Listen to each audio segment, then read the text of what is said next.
If you are a beginner, so evaluating expressions can help you to understand how basic computations take place. In this video, I will show you how to evaluate an expression which involves four operators: addition, multiplication, subtraction and division. So in program you can see that A refers 12, it means wherever A will be used, value is 12. B refers 4, so wherever B will be used, value is 4. Now third line is very important. C refers an expression which involves addition, multiplication, subtraction and division.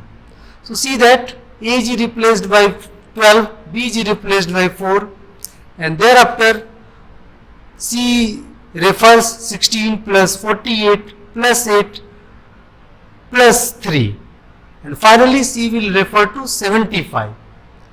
And what will output function print do? It will send value of C on the output screen.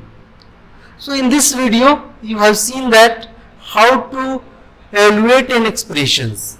In futures video I will also bring videos based on how to evaluate expressions. So thanks for watching this video.